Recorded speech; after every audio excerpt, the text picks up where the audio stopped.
Share market का देसी घी क्या है? शेयर मार्केट को ड्राइव कौन करता है? शेयर मार्केट को चलाता कौन है? कैसे आपको पता लगेगा कि मार्केट ऊपर जाने वाली है, नीचे जाने वाली है, साइडवेज रहने वाली है?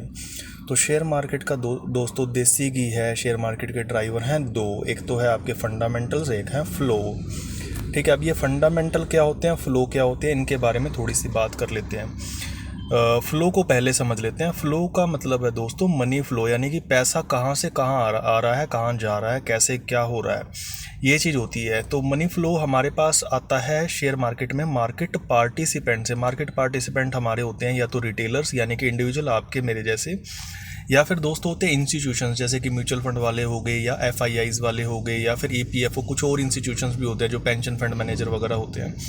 तो ये जो फ्लो है, ये इसको समझना बड़ा ज़रूरी है कि मनी फ्लो को किस हिसाब से ये आगे पीछे होता है। इंस्टीट्यूशंस कब खरीदते हैं, कब बेचते हैं, रिटेल इन्वेस्टर्स का बिहेवियर कैसा है खरीदने बेचने का, पेंशन फंड वाले किस हिसाब से। ये जो मनी फ्लो है ये गवर्नमेंट से आ रहा है या कहाँ से आ रहा है, कैसे, किस चीज़ पे ये आधारित है, इसको समझने की बड़ी ज़रूरत होती है। ये तो है मनी फ्लो। मनी फ्लो के बारे में डिटेल में बात करें क्योंकि ये बड़ा इंपॉर्टेंट है। उसके अलावा दोस्तों एक और चीज़ होती है फंडामेंटल्स, जो मैंने अभी बताया आपको। फंडामेंटल्स क्या होते हैं? आप किस कंट्री में इन्वेस्ट करने वाले हो।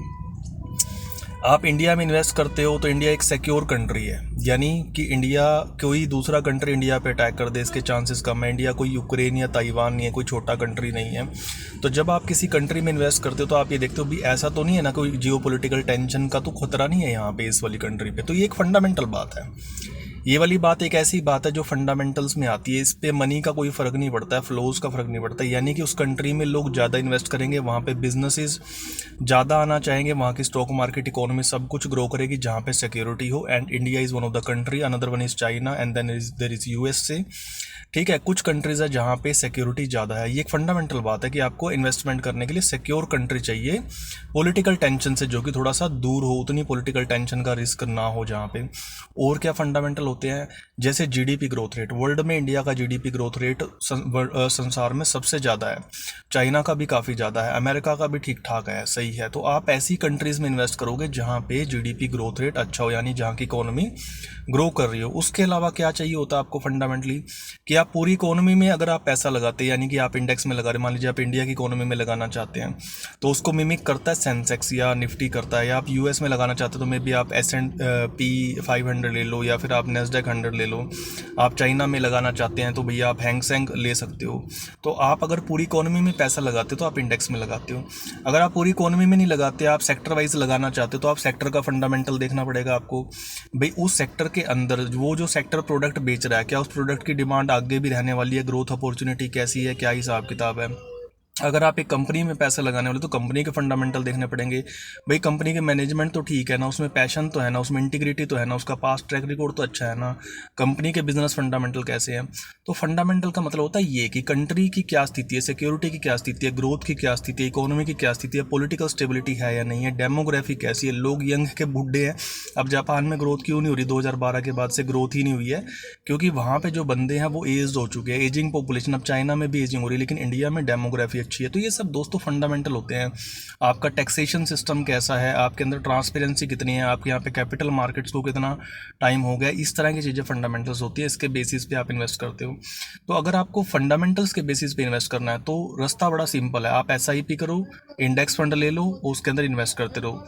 आप अपने पैसे डिवाइड कर सकते हो, इंडिया में, यूएस में, चाइना में, जितना भी आप पैसा इन्वेस्ट कर रहे हो उसमें से तीसरा हिस्सा या दूसरा हिस्सा जो भी जिस भी हिसाब से आपको पसंद आए, आप 3-4 अच्छी कंट्री का इंडेक्स उठा लो और उसके अंदर आप SIP करते रहो, आप बहुत बढ़िया रहने वाले हो। अगर आपने और ज़्यादा फंडामेंटल्स की डिटेल में जाना है तो आप आगे सेक्टर भी पिक कर सकते हो। मान लीजिए आप सोचो कि भैया मैं और कोई अच्छी अपॉर्चुनिटी ढूंढ के लाना चाहता हूँ, तो इंडिया में मान लीजिए आज के टाइम पे बैंकिंग सेक्टर बहुत अच्छा लग रहा है, तो आपको उसके सारे फंडामेंटल्स बढ़िया लग रहे हैं, तो आप अगले 2-3 साल के लिए बैंकिंग सेक्टर में पैसे लगाओगे क्योंकि उसके फंडामेंटल्स बढ़िया है। बैंकिंग सेक्टर के फंडामेंटल्स क्यों बढ़िया है? क्योंकि क्रेडिट ग्रोथ, लोन की ग्रोथ बहुत अच्छी हो रही है आजकल, आगे भी होने वाली है। बैंकिंग सेक्टर के वैल्यूएशन फेयर है, बैंकिंग सेक्टर के अंदर कंपटीशन, डिसरप्शन का खतरा नहीं है। बैंकिंग सेक्टर का जो प्रोडक्ट है यानी कि लोन, वो कभी मतलब आउटडेटेड नहीं होने वाला, वो प्रोडक्ट हमेशा बिकेगा। ये कोई कैसेट की तरह नहीं है कि भैया आने वाले टाइम में कैसेट्स की ज़रूरत ही नहीं होगी और VCR आ जाएंगे या डिजिटल मीडिया आ जाएगा, उसमें डिसरप्शन का बैंकिंग सेक्टर के प्रोडक्ट में खतरा नहीं है।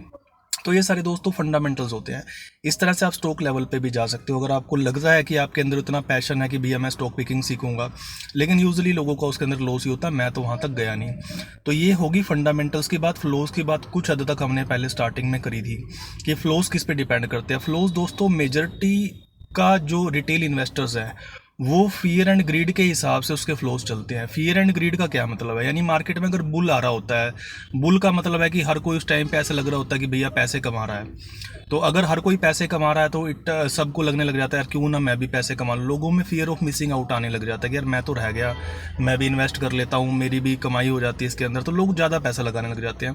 बुल मार्केट में लोग ज़्यादा पैसे लगाते हैं, बियर मार्केट में लोग उतना पैसा लगाते नहीं। जब बियर मार्केट होती है, जब मार्केट में रिटर्न्स नहीं होते, मार्केट या तो फ्लैट है या नेगेटिव है, आप अगर उसको देखोगे लगेगा भैया सबका नुकसान हो रहा है, मेरा भी नुकसान होगा, तो लोग भागने लग जाते हैं शेयर मार्केट से।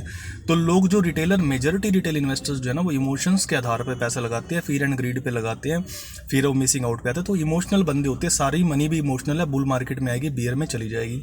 दूसरा दोस्तों रिटेल इन्वेस्टर्स होता है जो एसआईपी वाला, जो मार्केट को रोज रोज देखता नहीं है। वो क्या है, उसने एक एसआईपी शुरू करी, महीने की उसकी तनख्वाह आती है, उसमें से उसके पैसे कट जाते हैं, म्यूचुअल फंड उसको मिल जाता है, यूनिट्स मिल जाते हैं, उसको देखता नहीं कभी भी। अब क्योंकि वो मार्केट को देखता ही नहीं है तो वो बियर के टाइम पे भी वो एसआईपी कटती रहती है, उसकी इन्वेस्टमेंट चलती रहती है, तो वो बंदा 5-10 साल में पैसे कमा जाता है। वो बंदा इमोशनल मनी के बजाय एसआईपी वाला बंदा कमाया तो उसने मार्केट देखी ही नहीं, तो इमोशंस कहाँ से जनरेट होंगे, वो तो बस पैसे लगाए जा रहा है, ऑटोमेटिक प्रोसेस है। एसआईपी इंडिया में बढ़ती जा रही है, बढ़ती जा रही है, बढ़ती जा रही है, क्योंकि रोल है फंड मैनेजर्स का, लिटरेसी जो कैंपेन्स चलती है, म्यूचुअल फंड सही है ये और वो, चलो एक अलग फैक्टर है वो सारे के सारे।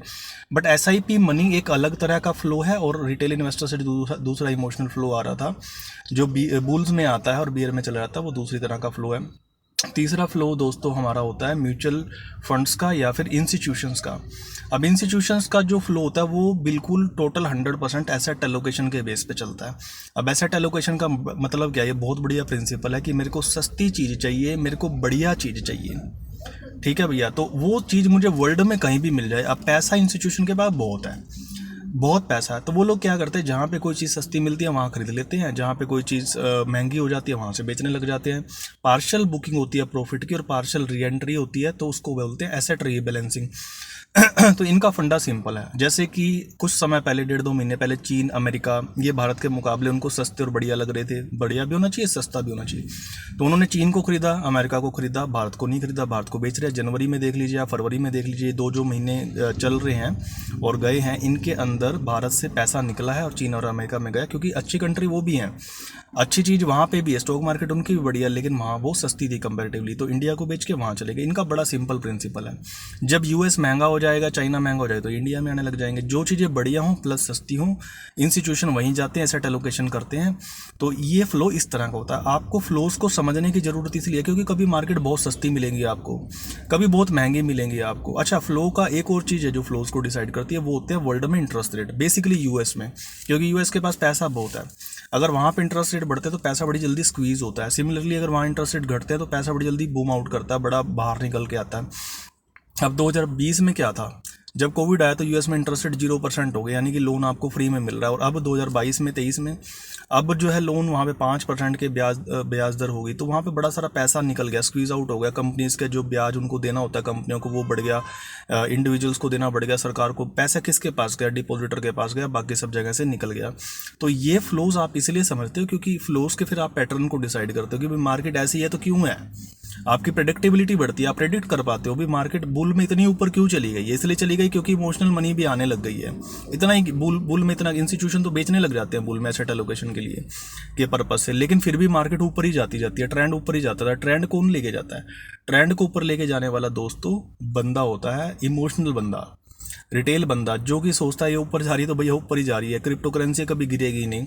तो इस तरह से है। तो ये दोस्तों शेयर मार्केट का देसी घी है, फंडामेंटल एंड फ्लोज। इस पे इन दोनों चीज़ों पर रिसर्च करनी है, गहरी रिसर्च करनी है। जितना फंडामेंटल समझ सके समझ लो, जितना फ्लोज को समझ सके समझ लो। फंडामेंटल समझ लोगे तो इन्वेस्टिंग आ जाएगी, और अगर फ्लोज को समझ लोगे तो ट्रेडिंग भी आ जाएगी, टाइमिंग भी आ जाएगी। ट्रेडिंग ना आए, टाइमिंग जरूर आ जाएगी। टाइमिंग आ गया तो लेवरेज करना आसान हो जाएगा, आप इजीली 24% कमाओगे, मुझा ही मुझा।